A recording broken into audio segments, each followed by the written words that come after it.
Специалисты надзорных ведомств и полицейские вновь вышли в рейды. В центре внимания инспекторов – магазины и торговые центры. Помимо традиционного соблюдения масочного режима, проверяющие обращают внимание и на работу компаний сферы услуг. Салоны красоты, ателье, фитнес-клубы и прочие заведения ушли на антиковидные каникулы.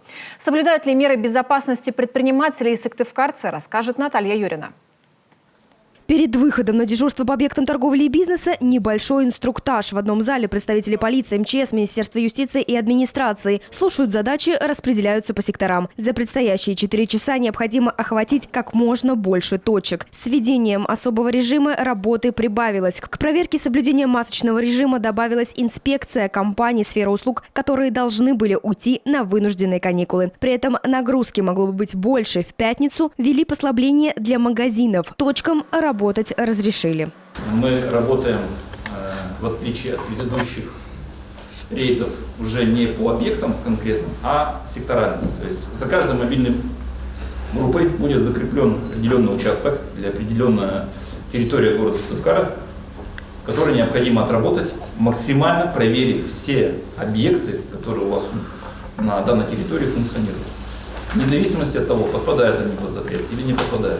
В каждой группе по 5-6 человек. Инспекторы посещают учреждения в своем секторе одно за другим. В центре внимания не только торговые центры, но и отдельные организации. Каждую точку, оказавшуюся в центре внимания, заносят в рапорт. Как отмечают проверяющие, цель рейдов – призвать граждан соблюдать масочный режим, чтобы те задумались о своей безопасности. Мы проводим рейды в целях соблюдения указа главы Республики Коми номер 16 от 2020 года, чтобы люди соблюдали масочный режим, использовали средства индивидуальной защиты в целях предотвращения распространения коронавирусной инфекции.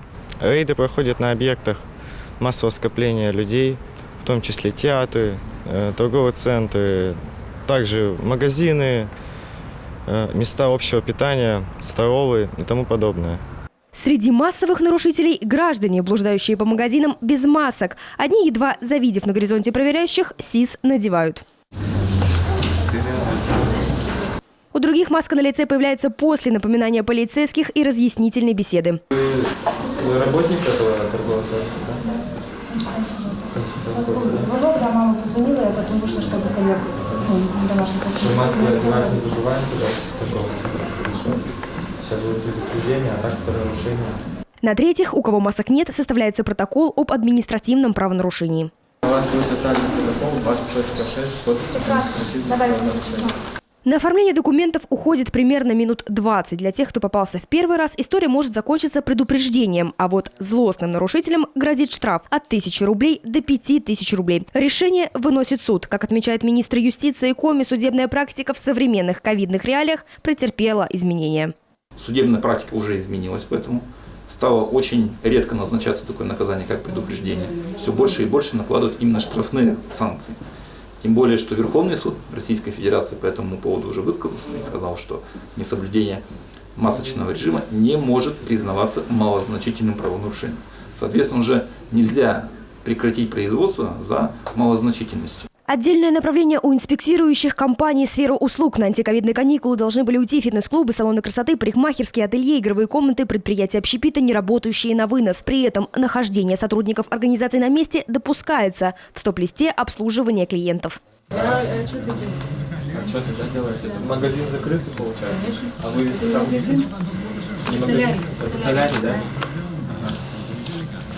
Людей тоже, да, никого нет, посетителей? Такой случай не единственный. Однако, как отмечают в Минюсте Коми, не все предприниматели следуют букве закона. Пренебрегают мерами безопасности, работают, невзирая на указ главы Коми о введении режима повышенной готовности.